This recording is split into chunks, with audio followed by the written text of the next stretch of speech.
All right, we have a nice group here today. Welcome everyone to the Basin Range Colorado Plateau Dark Sky Cooperatives Meeting.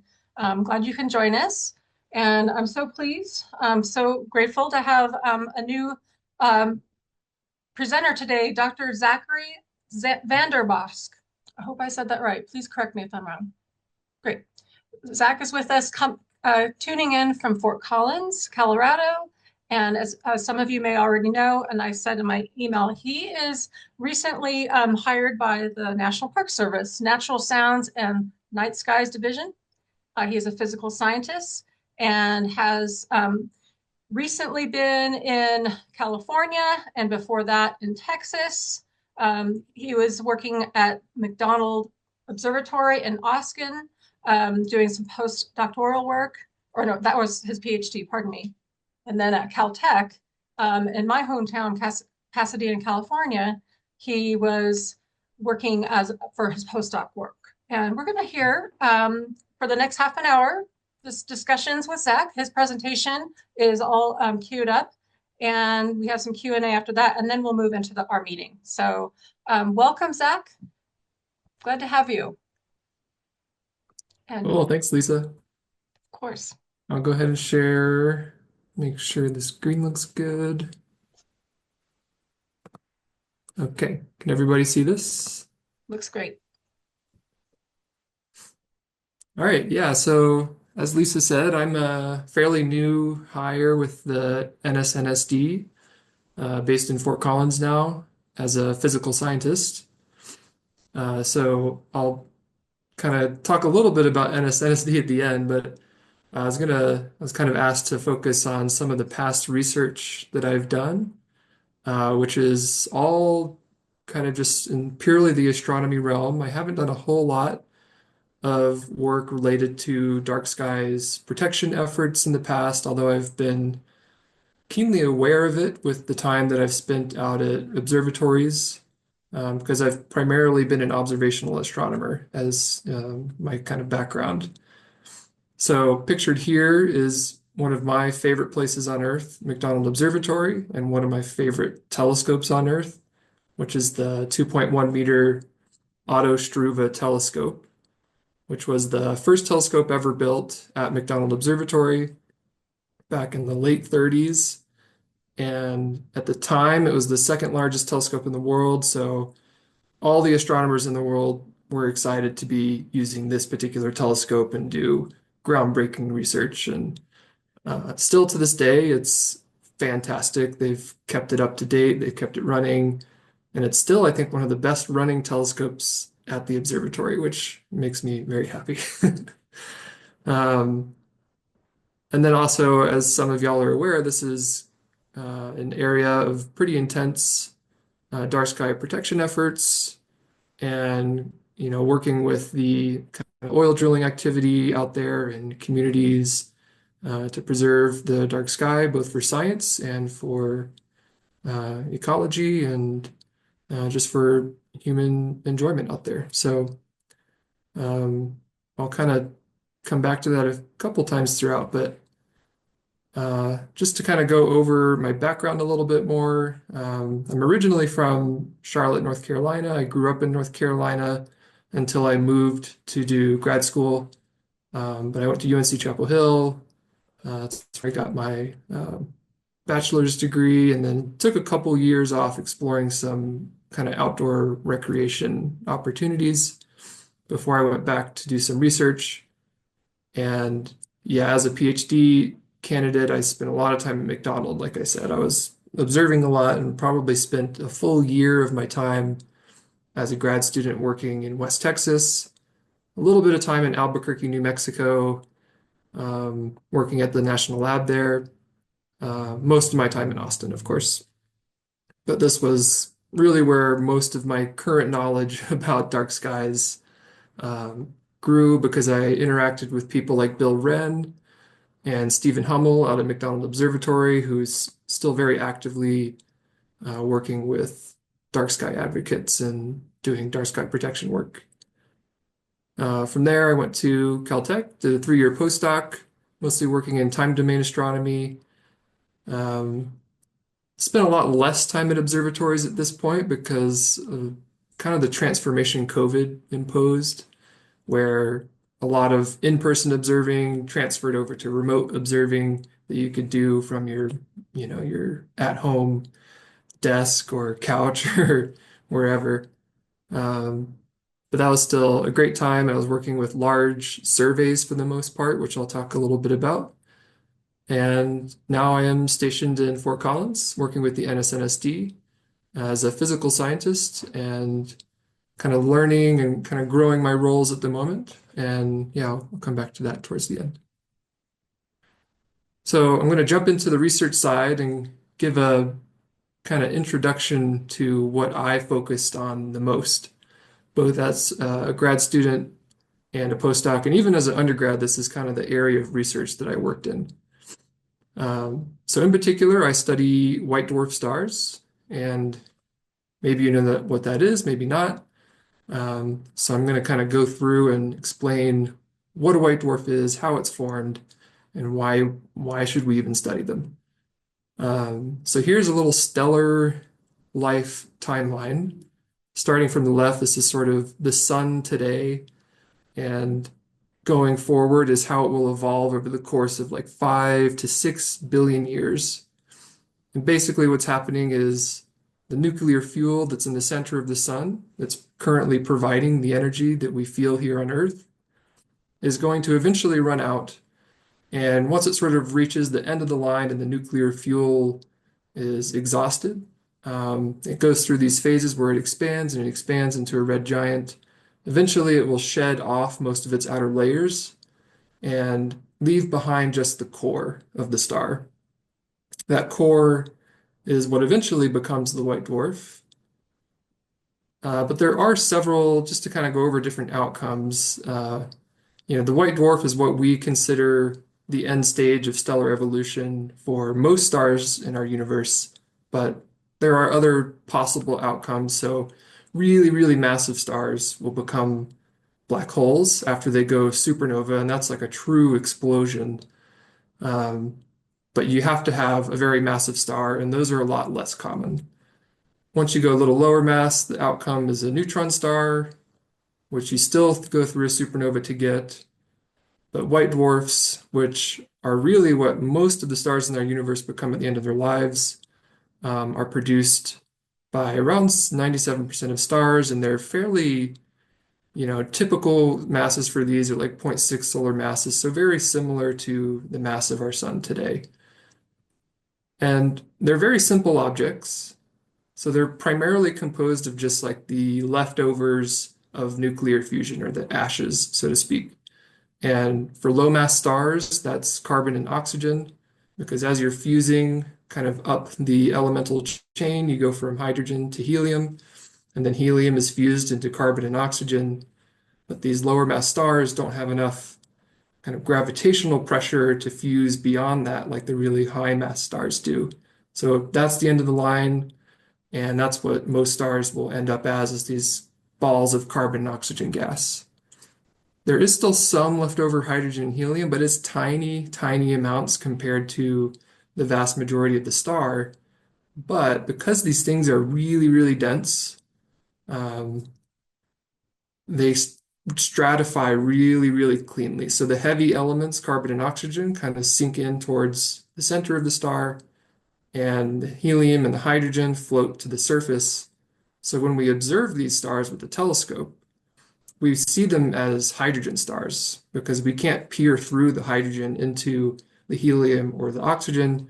We just see like a very, very pure hydrogen surface, which is very different from the sun, where if you were to look at the sun's surface, you would see hydrogen and helium, but you would see it also mixed in with a lot of metals, like iron and calcium and magnesium. You see all of that because the sun doesn't have strong enough gravity for that heavy metal to sink down. And there's also a lot of convection happening at the surface, sort of bubbling things up. But overall, very simple objects, which makes them pretty interesting to do a lot of various types of studies with them and treat them as almost like laboratories in space. And the things that I was most interested in learning from these was how does late stage planetary system evolution happen around white dwarfs? Because we do believe that planetary systems can survive all of the kind of crazy stages that stars go through as they kind of grow in size and then shed their outer layers. You would think that most planets would either be destroyed or cast away into space, but actually a lot of them survive. So we can study the survivors with white dwarf stars. We can also do asteroseismology with white dwarfs, which is very similar to seismology on Earth using earthquakes.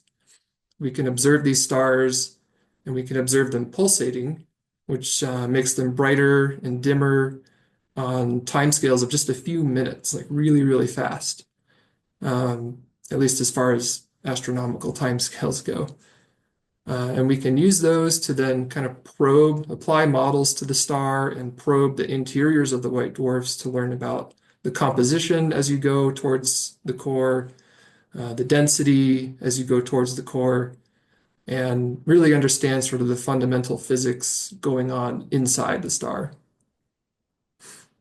I was also very interested in astronomical surveys and just doing large-scale data mining and data analysis. It's like a really interesting time for this kind of work because there are so many large-scale surveys coming online or that have been online now for a few years. So Gaia is a space-based satellite that is observing all the stars and just sort of cataloging them in terms of where are they in the sky, how bright are they, how far away are they, really fundamental information that you need as a foundation for a lot of more complex studies that you might want to do for a population of objects. CTF is the survey that I was involved with at Caltech, which stands for the Zwicky Transient Facility. This is actually a fairly small telescope based on the ground at Palomar Observatory in Southern California. And it is kind of revolutionary in the fact that it's observing the sky really, really fast. So it takes like one image of the entire northern sky every 2 days. And with information like that, you can study how stars vary with time, or you can look for really short-lived events like supernovae explosions happening really, really far away. You can capture them right as they're happening and see how they evolve with time.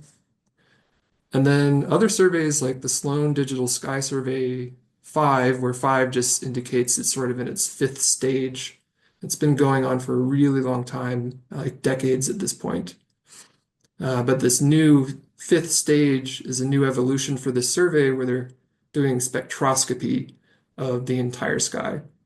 Instead of just taking an image and measuring the brightness of an object, they're looking at how the brightness of an object varies as a function of wavelength or frequency.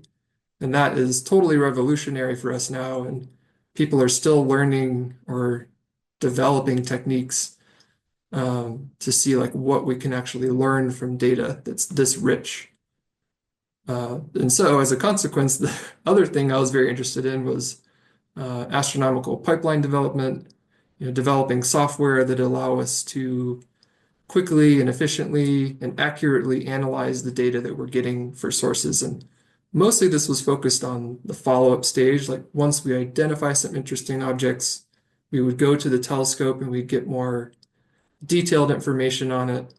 And we would use these pipelines to reduce the data and analyze the data and pull out useful parameters.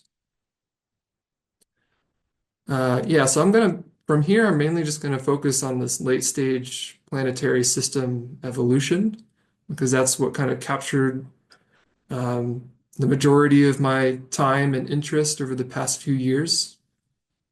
So going into a bit more detail on this.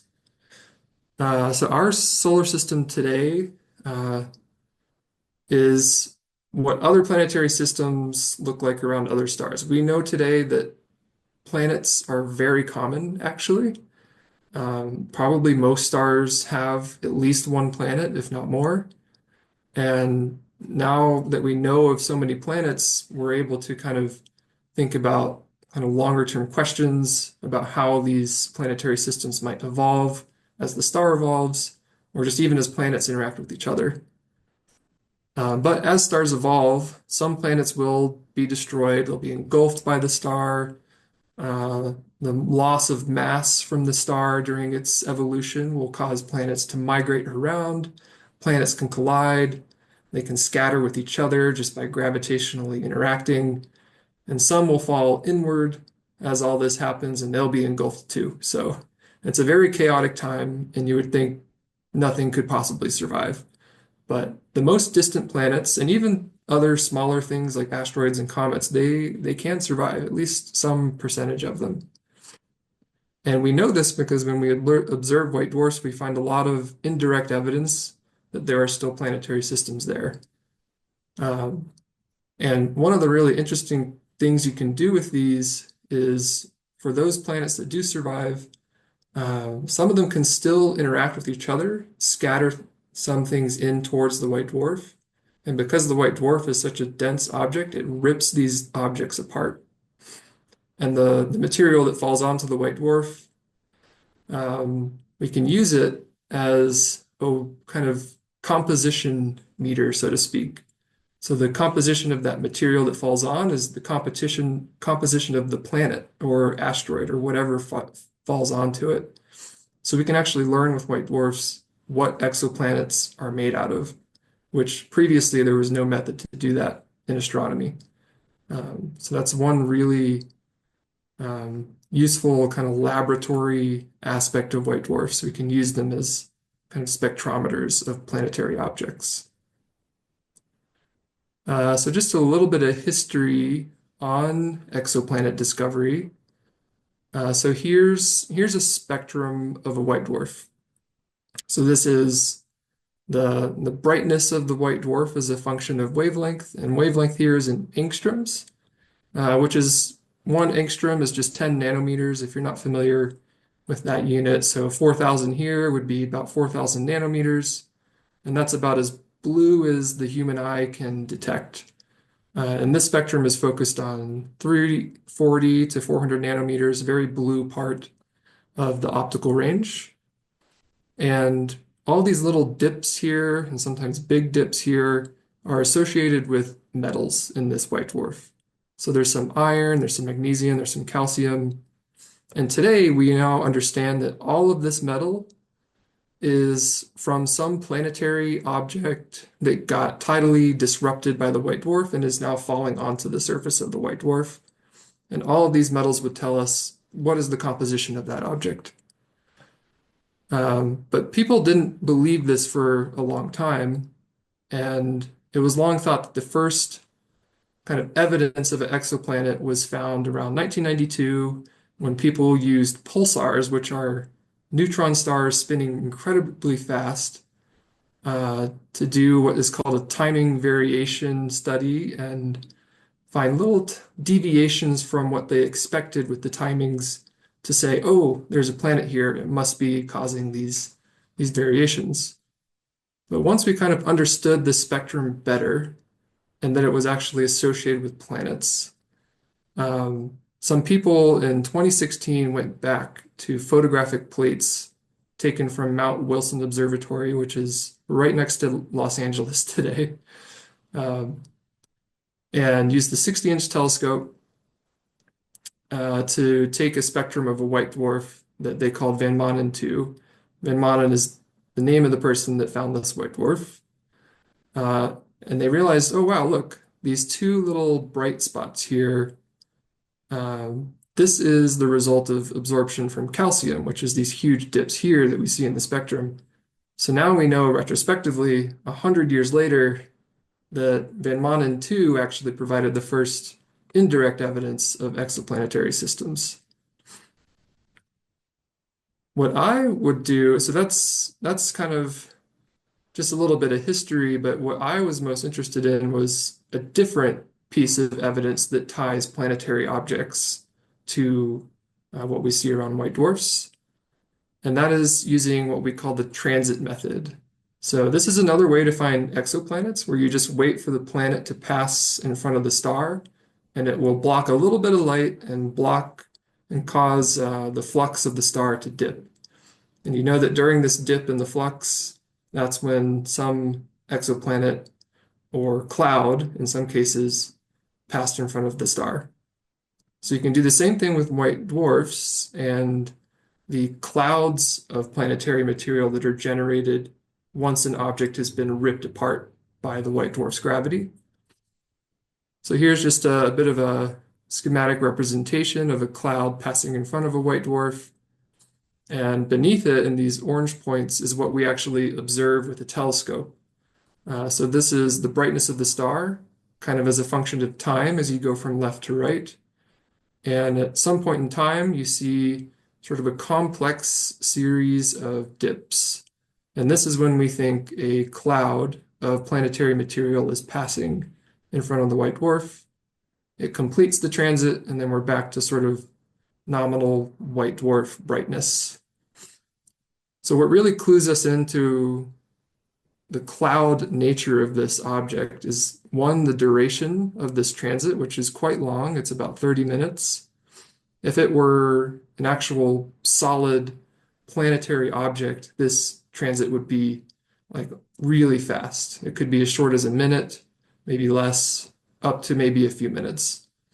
So the duration is way too long for this to be a solid body. The other thing is the kind of irregular nature once it's gone into transit. So if it were a solid body, it would go down, it'd be flat, it would come back up. Pretty simple structure, but this one has lots of complex variations during the transit event, indicating either different levels of the white dwarf is being blocked by the cloud, or the cloud is non-uniform in some way in terms of either like the density. And so some parts of the cloud is blocking more light versus another. And with these, and I guess that's a future slide. So I'll talk about ZTF a little bit really quickly. So these objects are pretty rare. At the moment, we've only found maybe 20, maybe less. And really the only reason we've even gotten up to that number is with the help of large surveys like this Wiki Transient facility, which I already talked about a bit. But the really amazing feature of this is how big the camera is. So ZTF is this entire field of view on the right, which is 47 square degrees. It easily captures the entirety of Andromeda, the moon, and with that large field of view, it can move around very quickly to cover the entire sky. In combination with other surveys, this is extremely powerful, and we can apply a lot of different statistical metrics or ways of searching for periodic events in light curves that would potentially hint towards the presence of these transiting clouds of planetary material.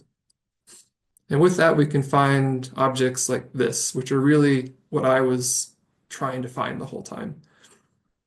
Objects where we can actually look for repeating patterns in these dips. Because they tend to be very complex, this can often be a challenge. But occasionally we find objects where kind of going from top to bottom, you're going from earlier to later times.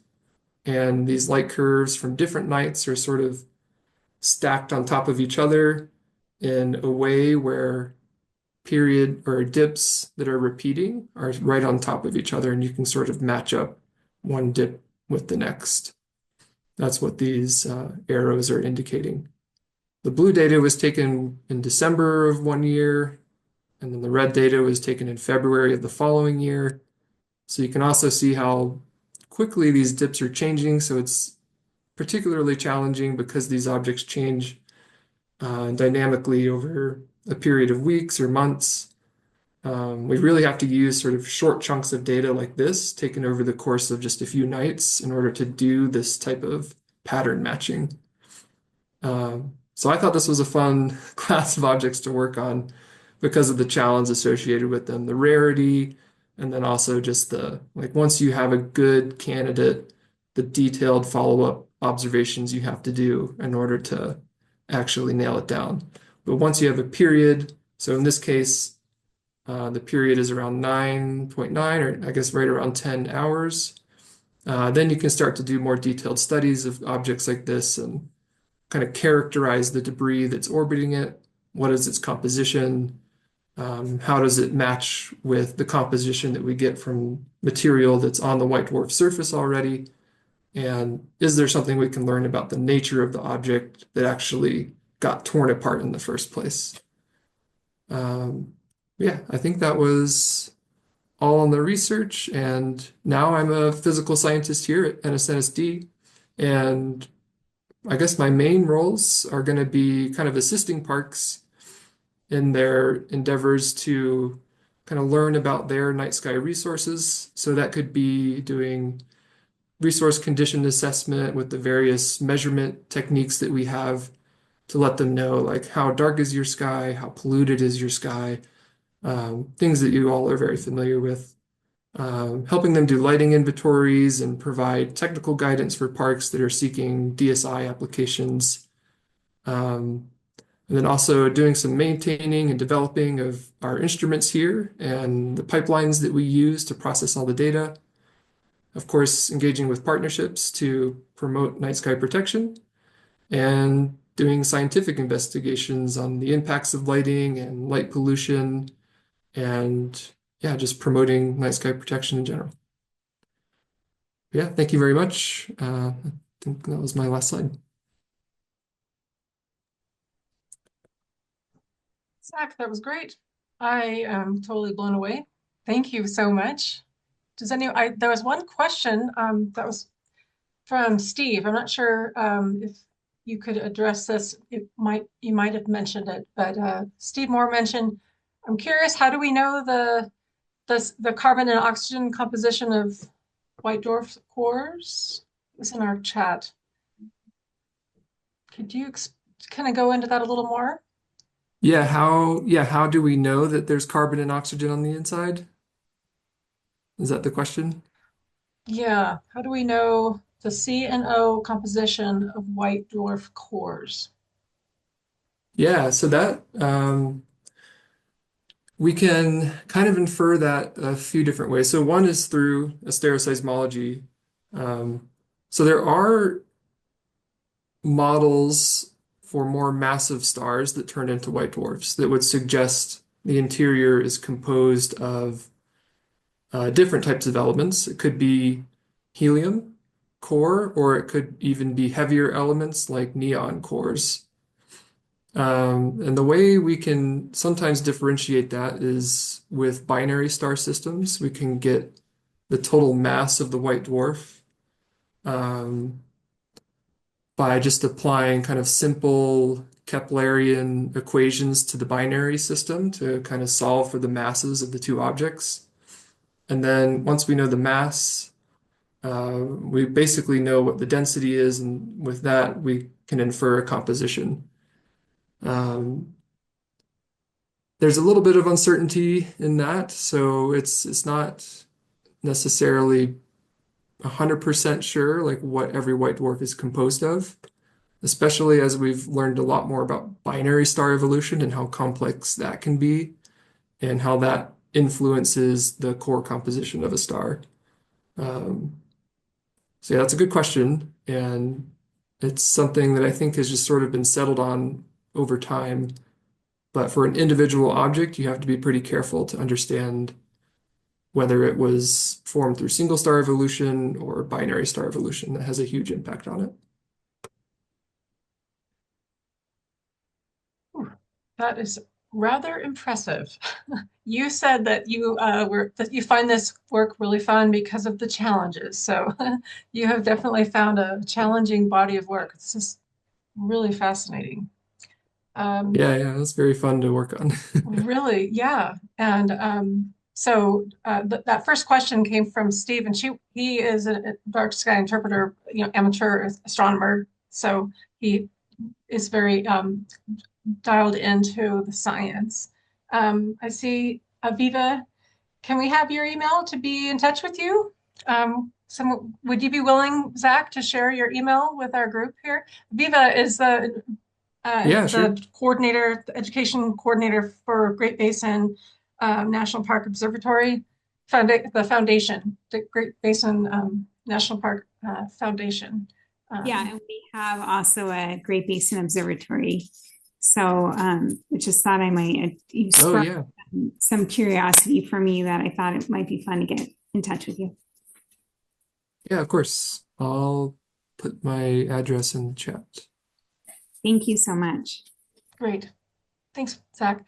Um, I see that Dan, please, he'd like to introduce himself because he's been long involved with Night Sky Science. So um, please go ahead, Dan.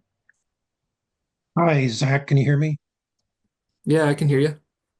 Hi. Yeah, my name's Dan Dorisco. I was present at the start of the Night Skies program along with Chad Moore. I want to welcome you to the National Park Service. I've been retired now for almost 8 years, I guess. Seems like just yesterday. But I believe you're the second astronomer hired by the National Park Service, the leeway being the Yeah. first. And I wish you the best. And hopefully, since you have so much expertise in data pipeline development, Leeway has effectively purged all of my primitive code, so you won't have a chance to see any of it. So, Yeah, well, hope I can be of some help with further development of it. We'll see. Thanks, Dan. Any other questions from the group? We, if you, I don't know if you've had a chance to, so another National Park Service employee who's on the call here today, Zach, is Ashley Pipkin. Just want to make sure you have a sense of, have you met Ashley? Yes, yeah, I think we've met in other calls, I think. It's just yes, we've met, but it's just indicative of how little work I've been doing with night skies lately that Zach and I really haven't had a chance to interact as much as I would like. But yeah, Zach, I used to do a lot of be really involved with this cooperative. So I'm still on the outskirts and love it. And Lisa does a great job leading the cooperative these days. Thanks, Ashley. Ashley was the coordinator for me for the Basin and Range before me, and I know Ashley's done quite a bit of work with the working with communities and parks, collecting data. So has been an important, very valuable in that process. I still have on my screen some of the things you'll be doing with working with the parks. So I wanted to wish you the best in your new endeavors with the national parks. And we really appreciate you sharing about your work today with us so that we know more about you. And you're welcome to join us at these meetings, which are, we've kind of transitioned into a new series where we meet once a month, but not all 12 months, because we have another forum, which is a much wider net that we cast called the Quarterly Connections. And those are educational series of meetings where we have experts speaking on various aspects of night sky protection, or cultural aspects is what will be the focus next month in December. So I would love to maintain your, keep you apprised of our meetings, and you're welcome to join us anytime. So it's such a pleasure to have you, Zach. So Thank you. yeah. So I do see that Zach provided his email. It's in the chat. If you'd like to keep in touch with him, you can grab that there. And I'm going to stop recording, if you don't mind.